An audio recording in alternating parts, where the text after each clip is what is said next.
Good evening, everyone. Thank you for coming out tonight. What a beautiful, beautiful night for remembrance and that everyone's comfort, and that's something to certainly be thankful for.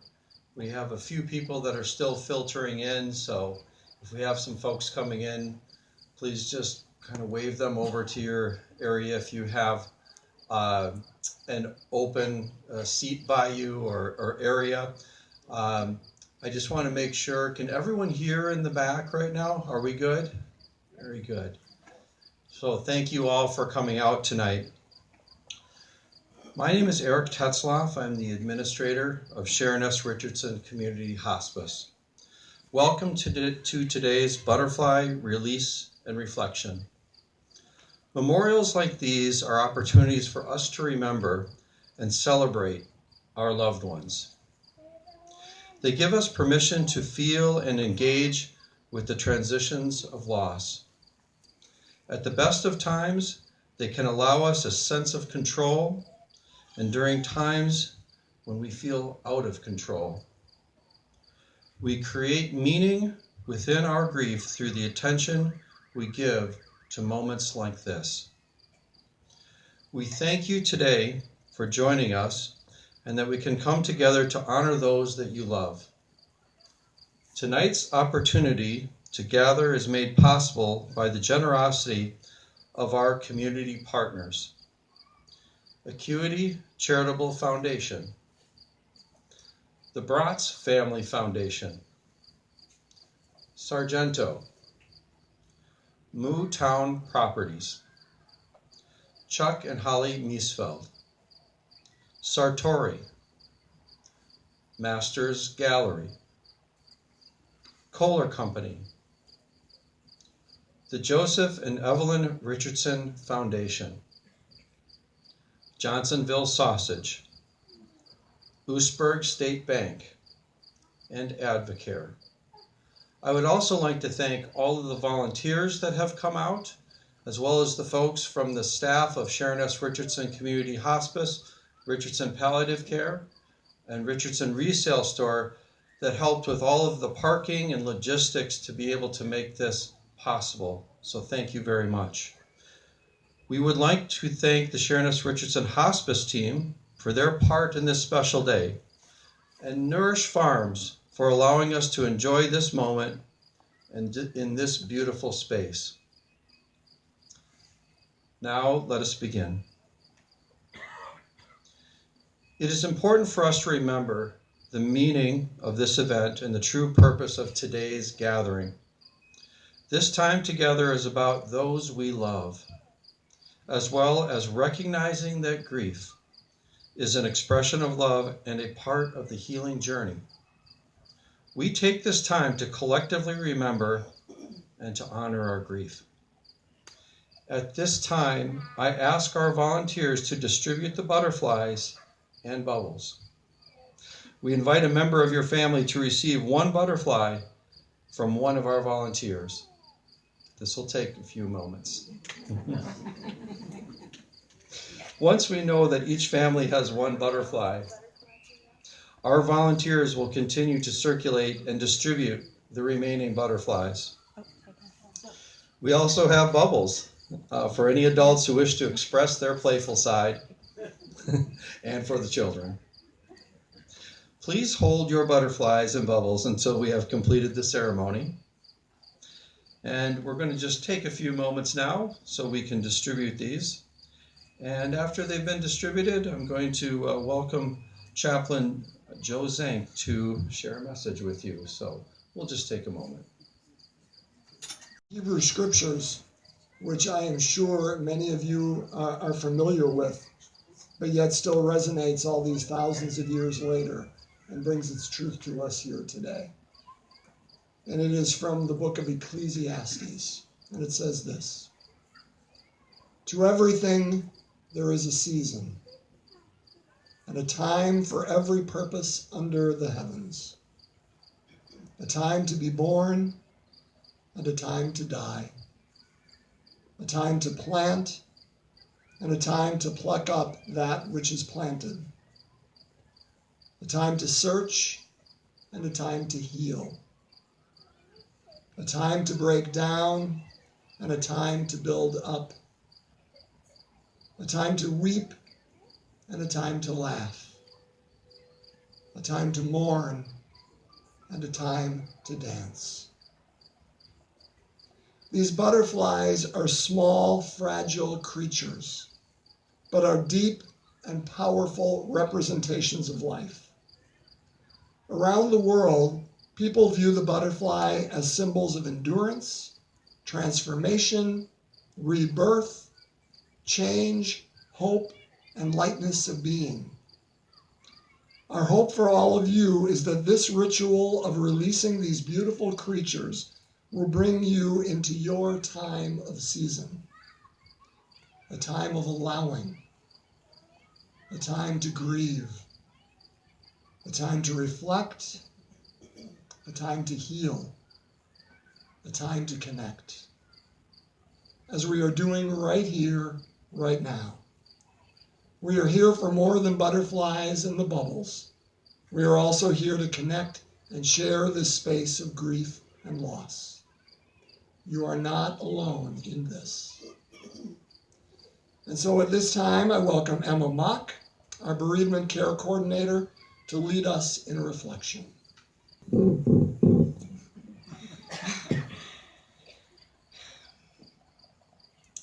Today we remember those that have gone before us.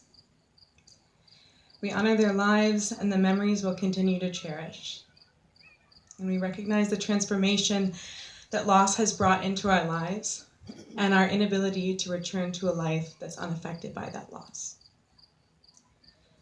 We look to the butterflies as a symbol of transformation, beckoning us to a place of healing and flight. We acknowledge the journey of our own grief, like any voyage, full of highs and lows, chapters and unknowns. All of us here are in different seasons of our healing, which are not unlike the phases of a butterfly's life. Some of you may feel deep in the throes of grief, like you're at the beginning of a long road just inching along. Perhaps you feel cocooned in it, surrounded by it. This is a hard place to be. When caterpillars evolve into a butterfly, they form a chrysalis. And it's in this chrysalis that they become malleable. They basically turn to mush, which admittedly does not sound very appealing. We don't often think about what happens behind the veil of a chrysalis. Too often, we're only captivated once the butterfly has emerged. We neglect the part that isn't as pretty, the in-between part, the formless part, the messy one. The transition from a caterpillar's familiar form and familiar life is not nearly as mesmerizing as its final form. And yet it's in this vital and mysterious chapter of a butterfly's life that a triumphant transformation occurs. Perhaps that mush is a little more deserving of our attention and regard. After all, these caterpillars have spent their entire lives gathering the tools for preparing for this transformation, preparing for what they knew would be a messy and mushy road ahead. And you too have gathered tools to aid you in your journey with healing.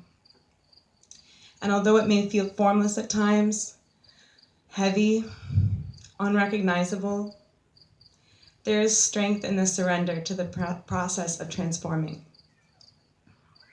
These butterflies remind us of that strength and that beauty. They remind us that grief does not go away, but is ever evolving in us, the same way as these caterpillars kept evolving. They remind us that our journey with healing is as natural as the turning of the seasons. They remind us that every caterpillar innately has the ability to fly. And as we are about to witness, that every butterfly has a path that is all its own. I'd like to share with you a poem that Emma brought to my attention I thought was wonderful. So if you are comfortable, I invite you even to close your eyes and just meditate on these words. It's a poem called Blessing in the Chaos by Jan Richardson. To all that is chaotic in you, let there come silence. Let there be a calming of the clamoring, a stilling of the voices that have laid their claim on you, that have made their home in you, that go with you even to the holy places, but will not let you rest, will not let you hear your life with wholeness or feel the grace that fashioned you. Let what distracts you cease. Let what divides you cease. Let there come to an end that which diminishes and demeans, and let depart all that keeps you in its cage. Let there be an opening into the quiet that lies beneath the chaos, where you find the peace you did not think possible, and see what shimmers within the storm. Invite us all into a moment of silence, just to ponder what that place means to us.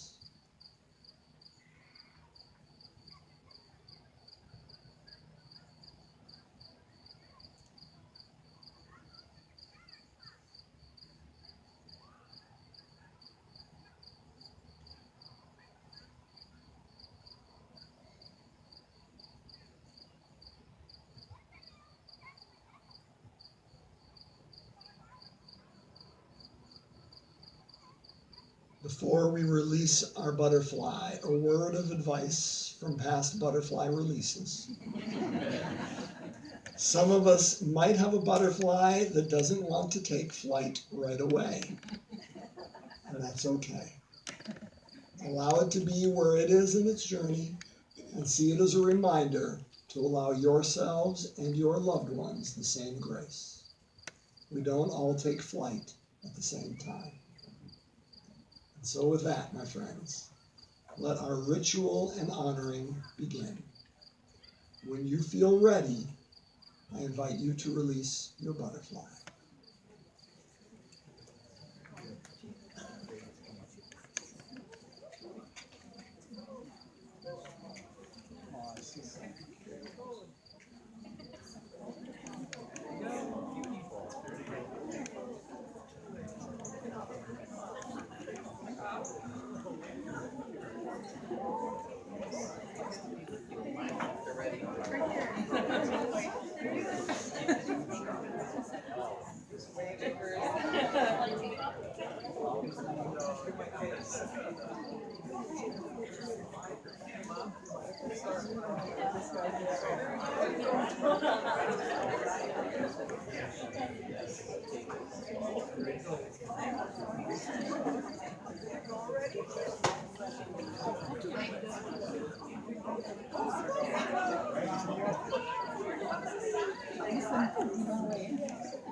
This is my first butterfly release and reflection, and it is quite magical. As we close out our time together, I'd like to extend a final invitation to you all.